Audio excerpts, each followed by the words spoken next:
नमस्कार, आप देख रहे हैं 3 बजे 3 खबर। मैं हूं आपके साथ काजल ठाकुर। उत्तर प्रदेश का विधानसभा चुनाव नजदीक आते ही भारतीय जनता पार्टी ने अपनी तैयारियां तेज कर दी हैं और इसी दौरान यूपी के सांसदों के साथ बीजेपी अध्यक्ष जेपी नड्डा लगातार बैठकें कर रहे हैं और बैठकें पहले भी कर चुकी हैं। इस बैठक के जरिए बीजेपी के आगामी कार्यक्रमों की रूपरेखा तय की गई।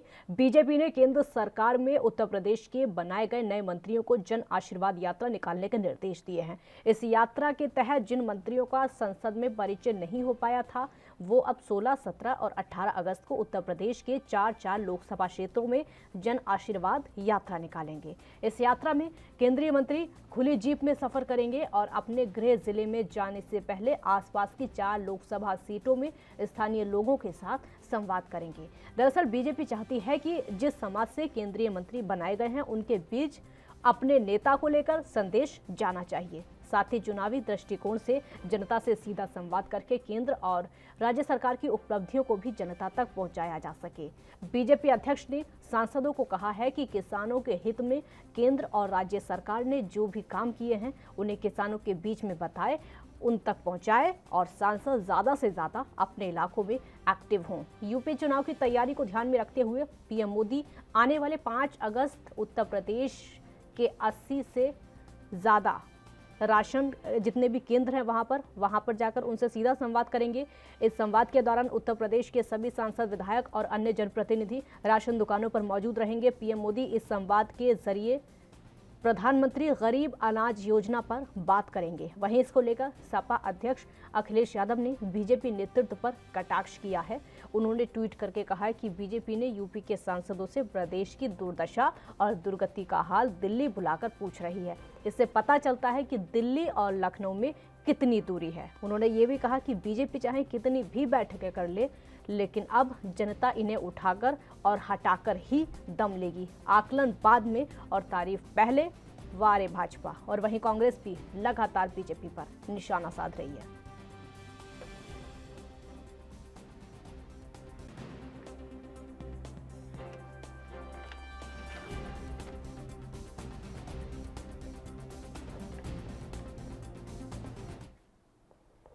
इस मुद्दे पर चर्चा करने के लिए विजय पांडे, सपा प्रवक्ता, इस समय हमारे साथ जुड़ चुके हैं। विजय पांडे जी, बहुत स्वागत है आपका एएनबी न्यूज पर।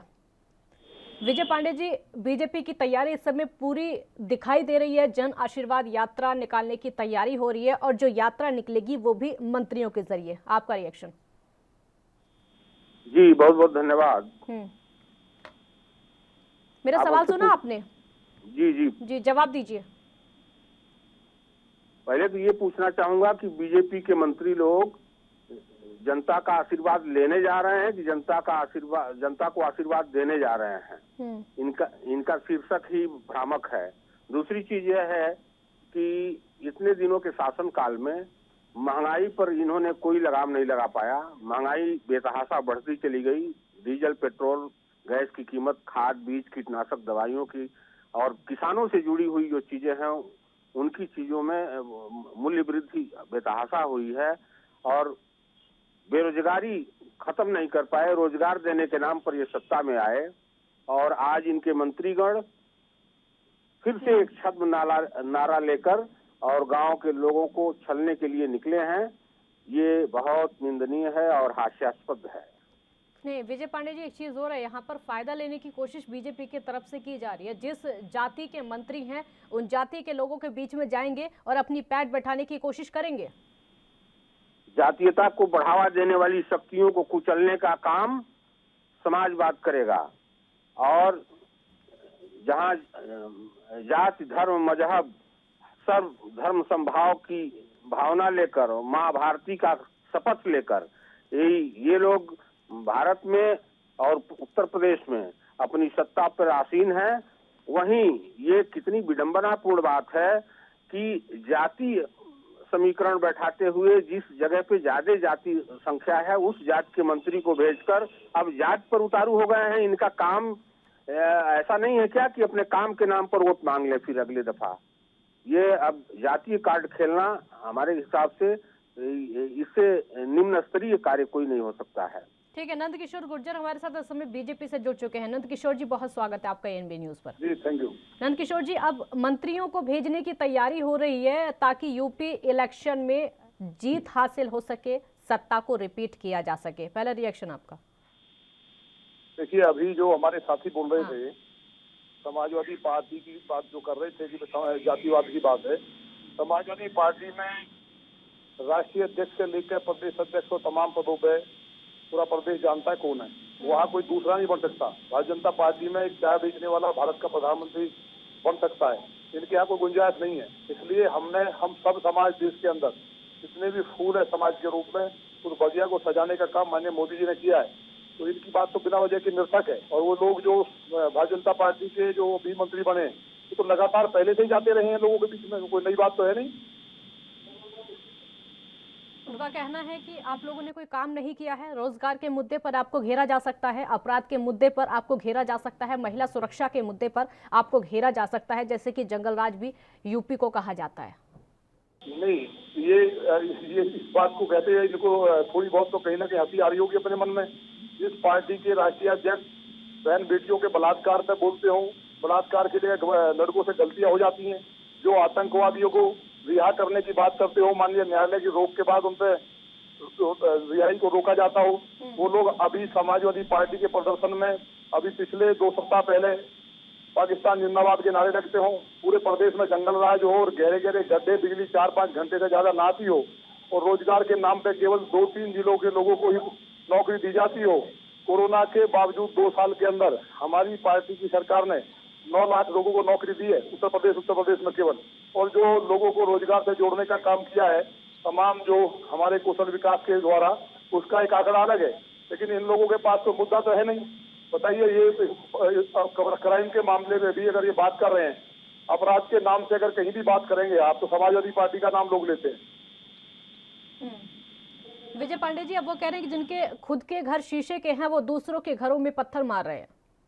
नहीं, ये लोग बेरोजगार युवकों को बहलाया है इन लोगों ने। संविदा पर भर्ती निकाल के उसको नौकरी देने का नाम जोड़ रहे हैं।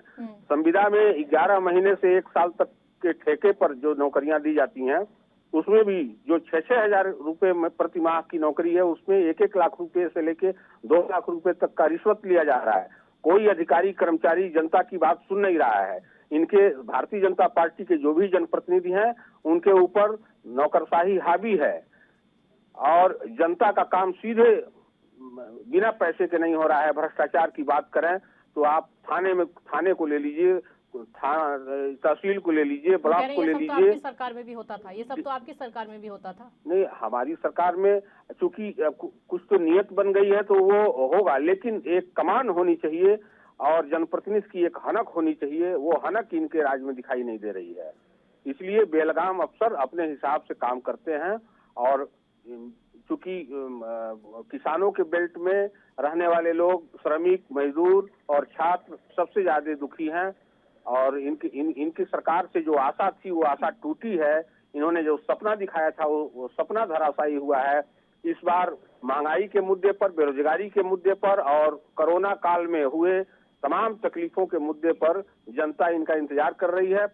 15 लाख रुपया देने के लिए बोले थे, तभी से जनता वेट कर रही है। अब इस बार इनका हिसाब किताब जनता चेहरे हैं उनके पास। विजय पांडे जी, उनके पास चेहरे हैं, आप टक्कर कर पाएंगे? मोदी का चेहरा है, योगी का चेहरा है, और अब मंत्री भी जाएंगे, चेहरे हैं उनके पास।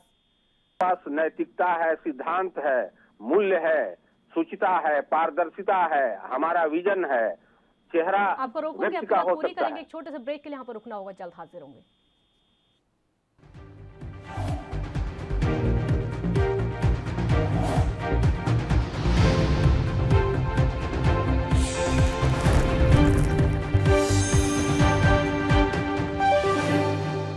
ब्रेक के बाद एक बार फिर स्वागत है आपका। दोनों मेहमान हमारे साथ जुड़े हुए हैं। विजय पांडे जी, अपनी बात पूरी करिए। चेहरे को लेकर बात हो रही थी। चेहरे को लेकर बात हो रही है तो इनका कहना है कि भारतीय जनता पार्टी में अनेक प्रकार के शानदार चेहरे हैं।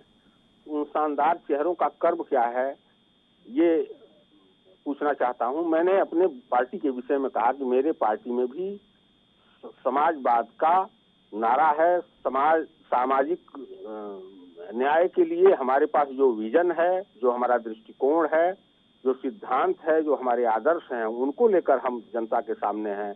चेहरा तो पर्दे पर नाटक नौटंकी करने वाले भी बदलते रहते हैं। लेकिन हमारा एक विजन है, एक सैद्धांतिक मूल्यों पर हम आगे बढ़ रहे हैं। हम जो वादा करते हैं उसे निभाते हैं।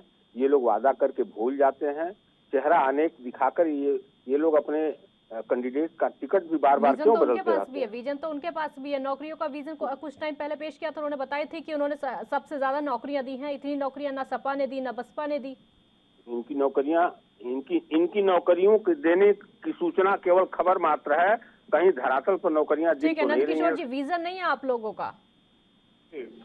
अभी जो हमारे साथी कह रहे हैं वो उनको पास कोई जवाब ही नहीं है। हाँ। आप एक बात बताइए, नौकरियां कह रहे संविदा पे, पुलिस की नौकरी संविदा पे होती है, उन्हें जानकारी होनी चाहिए। पुलिस की जो भर्तियां हुई हैं, जो टीचर की भर्तियां हुई हैं, तमाम जो सेक्टर्स में भर्तियां हुई हैं, डॉक्टर्स की भर्तियां हुई हैं, कौन सी नौकरी संविदा पे उनके जरा पूछो। संविदा की नौकरियां जो है वो एक अलग विषय है। जो नौकरियां हमने गवर्नमेंट की सरकारी नौकरी दी है वो रिकॉर्ड नौकरियां दी हैं। और जो प्रदेश के अंदर गहरे गहरे गड्ढे थे, बिजली आती नहीं थी, सड़कें थी नहीं, और केवल 2 ही जिलों में बिजली आती थी, 2 ही जिलों के नौजवान, एक जाति विशेष के लोगों को नौकरी लगाया जाता था, और वो भी पैसे लेकर लगाया जाता था। अब एकदम ईमानदारी के साथ कोई भी गरीब व्यक्ति जो योग्य है वो भर्ती होता है, तो इनको इस बात की तकलीफ है। आज योगी जी ने उत्तर प्रदेश के अंदर जो क्राइम था, जिस तरह से मतलब हालात इतने खराब थे, मेरी विधानसभा में एक 12 साल की बच्ची को उठाकर रैप कर दिया गया, और समाजवादी पार्टी का उपाध्यक्ष था। लगातार जिस तरह की गोकशी की घटनाएं, और तो और इनकी बात बताइए, ये लोग कानून की बात कर रहे हैं, आतंकवादियों को रिहा करने की बात क्या हमने कही थी? अभी पाकिस्तान जिंदाबाद के नारे क्या इनकी पार्टी के प्रदर्शन में नहीं लगे? इसमें तो ज्यादा समय नहीं हुआ। भारत माता के टुकड़े करने, भारत माता को डायन बताने वाले लोग इनके पार्टी के, आजम खां क्या दूसरी पार्टी के हैं?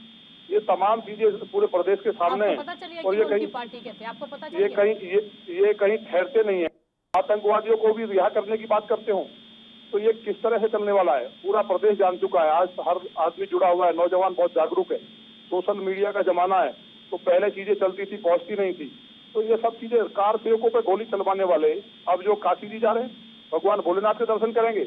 महादेव तो भगवान राम जो उनके इष्ट हैं, इनका भस्म होने का समय आ गया है। जो इनकी 2-4 सीट बची थी वो भी बचने वाली नहीं है। भाजपा 350 प्लस सीट के साथ उत्तर प्रदेश के चुनावी मैदान में, और हम निश्चित तौर पर जीतेंगे। जिस तरह पहले हमने कहा था उससे ज्यादा सीट आई। आतंकवाद को समर्थन करते हैं विजय पांडे जी, आपकी पार्टी? हम आतंकवाद का, आप योगी जी से पूछिए, हमारे माननीय विधायक जी बैठे हैं। विकास दुबे का काफिला चलता है मध्य प्रदेश से, और कोर्ट पहुंचने के पहले ही फैसला हो जाता है। तो जज साहब बैठ के फैसला देने के लिए और ट्रायल करने के लिए तैयार बैठे कोर्ट में इंतजार करते रहते हैं, और रास्ते में ठोको नीति के तहत ठोक दिया जाता है। ये कहाँ का नियम है? कानून को अपने हाथ में ले लिया गया और सबको क्लीन चिट भी दे दिया गया। अभी कल सिद्धार्थनगर में एक युवक की दिन दहाड़े हत्या कर दी गई, और दोषियों को बचाने का पूरा प्रयास कर रही है सरकार। और हमारी पार्टी का कोई भी कार्यक्रम होता है तो कार्यकर्ताओं के बीच में इनके सधे हुए लोग जो ट्रेंड किए गए हैं वो घुस के पाकिस्तान का नारा लगाते हैं। कई जगह इसका पटाक्षेप भी हो चुका है, और वो लोग सब भाजपा के और विश्व हिंदू परिषद के नकली समाजवादी निकले। हमारी पार्टी में ऐसा कोई भी कार्यकर्ता नहीं है। लास्ट रिएक्शन आपका लूंगी। नंदकिशोर जी, आपका लास्ट रिएक्शन जन आशीर्वाद यात्रा से जो कि मंत्रियों के जरिए निकाली जाएगी, फतेह हासिल कर पाएंगे? देखिए, फतेह तो हासिल है, 350 प्लस आएंगे, और माननीय मोदी जी केवल देश के नहीं दुनिया के सबसे बड़े नेता है। दावा तो वो भी कर रहे हैं ना, सरकार बनाने का दावा तो मायावती भी कर रही है, अखिलेश यादव भी कर रहे हैं। दावा तो जनता के हाथ में ना सारा, जो जिस तरह का विकास हुआ है, और जो विकास दुबे के जो समर्थक हैं, जिन्होंने पुलिस वालों को किस तरह से ढूंढा, ये अपराध के पूरी तरह समर्थक हैं। विकास दुबे आतंकवादी था, और उसको अगर पुलिस को मारना चाहता था, उसका एनकाउंटर हुआ, तो इनको दर्द हो रहा है, क्योंकि ये संरक्षक है इनके सब। और इनकी पार्टी का उपाध्यक्ष था जो पाकिस्तान जिंदाबाद के नारे लगाता हुआ जो कैद हुआ है। तो इस तरह की हालात है, और योगी जी की सरकार है, यहाँ कोई बचने वाला नहीं है। कितना बड़ा माफिया सही, इनकी पार्टी की अंसारी कौन ऐसा माफिया नहीं है जो इनसे नहीं जुड़ा रहा। ठीक है, बहुत शुक्रिया आप दोनों का, बहुत बहुत शुक्रिया। एक छोटे से ब्रेक के लिए यहाँ पर रुकेंगे, जल्द हाजिर होंगे।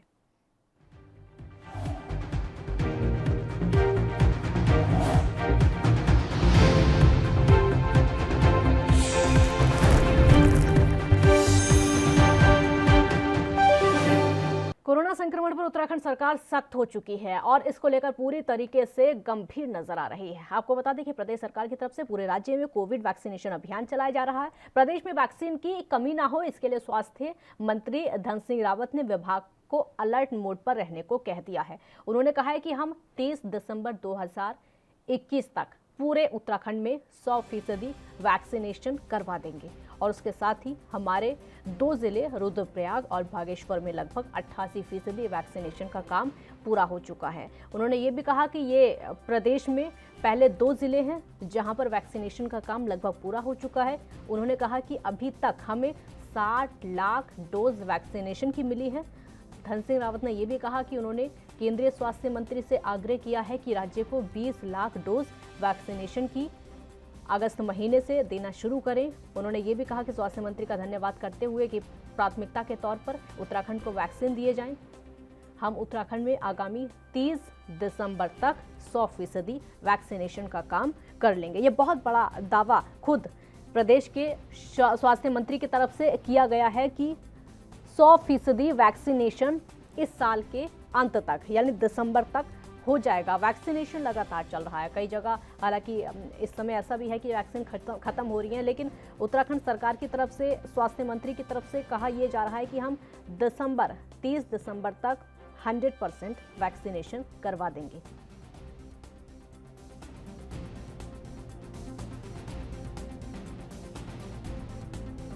रोहित विक्रम सिंह संवाददाता इस समय फोन लाइन पर हमारे साथ जुड़ चुके हैं ज्यादा जानकारी के लिए। रोहित, 100% वैक्सीनेशन का दावा किया जा रहा है स्वास्थ्य मंत्री की तरफ से, इसी साल के अंत तक 30 दिसंबर तक 100% वैक्सीनेशन हो जाएगा। जी काजल, साफ तौर पर देखिए, उत्तराखंड दिल्ली का पड़ोसी राज्य है और पड़ोसी राज्य होने का फायदा शुरू से उत्तराखंड को मिलता आ रहा है। हालांकि लगातार जो है स्वास्थ्य मंत्री की तरफ से केंद्रीय स्वास्थ्य मंत्री से मुलाकात का दौर जारी है। फोन पर लगातार दोनों नेताओं की वार्तालाप होती है और अभी तक उत्तराखंड में 1.25 करोड़ की जनसंख्या है और उसके सापेक्ष जो है 60 लाख तक की वैक्सीन अभी तक उत्तराखंड में उपलब्ध हो पाई है और लगातार वैक्सीनेशन का काम चल रहा है। अब अगले चरण में जो है अगस्त में संभावना है कि 20 लाख के करीब वैक्सीन जो है उत्तराखंड पहुंचेगी और इसको लेकर पुष्टि भी की है उत्तराखंड के स्वास्थ्य मंत्री केंद्रीय स्वास्थ्य मंत्री से वार्तालाप हुई है और उन्होंने आश्वासन दिया है कि 20 लाख वैक्सीन अगस्त तक मिल जाएगा और उसके बाद अलग अलग चरणों में 20 लाख, 15 लाख, 12 लाख इस तरह से वैक्सीनेशन जो है उत्तराखंड में ये प्रक्रिया चलती रहेगी और टारगेट निर्धारित किया गया कि 30 दिसंबर तक, आगामी 30 दिसंबर 2021 तक संपूर्ण उत्तराखंड को वैक्सीनेट कर दिया जाएगा। अभी की परिस्थितियों की अगर बात करें तो रुद्रप्रयाग और बागेश्वर में 80% से ज्यादा वैक्सीनेशन हो चुका है। ये जो 2 जिले हैं ये इनमें सरकार ने बहुत अच्छी पकड़ बनाई है वैक्सीनेशन को लेकर और तमाम अन्य जो जिले हैं, चाहे राजधानी देहरादून की बात हो, हरिद्वार की बात हो, सब जगह वैक्सीनेशन का अभियान जोरों शोर से चल रहा है और मंत्री स्पष्ट रूप से कह रहे हैं कि आपको रोकूंगी इस पूरे मसले पर स्वास्थ्य मंत्री खुद धन सिंह रावत का क्या कहना है वो एक बार सुनवा देते हैं दर्शकों को। 2021 तक अपने राज्य में 100% वैक्सीनेशन करा देंगे और 2 जिले जो हमारे रुद्रप्रयाग जिला और बागेश्वर जिला, यहाँ लगभग 88% वैक्सीनेशन का काम पूरा हो चुका है। ये देश में पहले 2 जिले होंगे कि जो सबसे पहले वैक्सीनेशन का काम अपना क्या कर देगा, पूरा कर देगा। अभी तक हमको लगभग 7 लाख डोज जो है वैक्सीनेशन की मिलती है पूरे राज्य में। हमने केंद्रीय स्वास्थ्य मंत्री जी से निवेदन किया है कि हमको 20 लाख डोज जो है अगस्त से देना प्रारंभ कर दीजिए और मैं धन्यवाद देना चाहता हूं केंद्रीय स्वास्थ्य मंत्री का। उन्होंने कहा कि हम उत्तराखंड को प्रायोरिटी के आधार पर वैक्सीनेशन देंगे और 30 दिसंबर तक, ये मुख्यमंत्री जी का भी बयान आ गया और मैंने भी बयान दे दिया है कि हम 100% वैक्सीनेशन करा देंगे। संवाददाता रोहित लगातार हमारे साथ जुड़े हुए। रोहित, अपनी बात पूरी करिए और मेरा एक और सवाल है, वो सवाल ये है कि अभी की हाल ही की परिस्थितियों को देखते हुए और वैक्सीनेशन सेंटर जो है उनको देखते हुए क्या लग रहा है कि दिसंबर के अंत तक 100% वैक्सीनेशन प्रदेश में हो जाएगा? देखिए काजल, ये सवाल बहुत महत्वपूर्ण है और सरकार के सामने लक्ष्य है क्योंकि मुख्यमंत्री पुष्कर सिंह धामी ने भी इस बात की पुष्टि की है और उत्तराखंड के स्वास्थ्य मंत्री धन सिंह रावत ने भी इस बात को कहा है। और गौर करने वाली सबसे महत्वपूर्ण बात यह है कि आगामी 2022 में उत्तराखंड में विधानसभा के चुनाव हैं तो कोविड वैक्सीनेशन एक बड़ा मुद्दा हो सकता है। यदि कोविड वैक्सीनेशन पूरा करने में सरकार अक्षम होती है तो विपक्ष इसको मुद्दा बना सकती है। तो सरकार का पूरा लक्ष्य रहेगा, सरकार अपनी पूरी ताकत झोंक देगी इसमें कि आगामी चुनाव से पहले कम से कम उत्तराखंड में संपूर्ण वैक्सीनेशन हो जाए। बहुत शुक्रिया रोहित आपका इस पूरी जानकारी के लिए। तो प्रदेश की सरकार का, स्वास्थ्य मंत्री का कहना है कि इस साल के अंत तक वैक्सीनेशन 100% हो जाएगा। और वहीं गोवा में हाल ही में 2 नाबालिग लड़कियों से लगातार छेड़छाड़ी के मामले लगातार निकलकर जो सामने आ रहे थे, रेप की वारदात के बाद राज्य सरकार विपक्षी पार्टियों के निशाने पर आ गई है। इसी बीच गोवा के मुख्यमंत्री प्रमोद सावंत के विधानसभा में दिए गए बयान पर भी बवाल मच गया है। मुख्यमंत्री ने कहा था कि बच्चों के माता पिता को ध्यान देना चाहिए कि उनके बच्चे रात में कहां जा रहे हैं। अब इसी पर विपक्ष मुख्यमंत्री को घेर रहा है। दरअसल विधानसभा में इस घटना पर चर्चा के दौरान प्रमोद सावंत ने बयान दिया था कि अगर एक 14 साल का बच्चा पूरी रात बाहर रहता है तो माता पिता को विचार करने की जरूरत है, क्योंकि बच्चे नहीं सुनते हैं। ऐसे में हम सिर्फ और सिर्फ सरकार और पुलिस पर सारी जिम्मेदारियां नहीं डाल सकते हैं। मुख्यमंत्री के इसी बयान पर हंगामा मच गया। गोवा फॉरवर्ड पार्टी के विधायक विजय ने मुख्यमंत्री पर हमला बोला। उन्होंने कहा कि राज्य के नागरिकों की सुरक्षा की जिम्मेदारी पुलिस और सरकार की है। अगर वो ऐसा नहीं कर सकते हैं तो मुख्यमंत्री को इस पद पर रहने का कोई अधिकार नहीं है।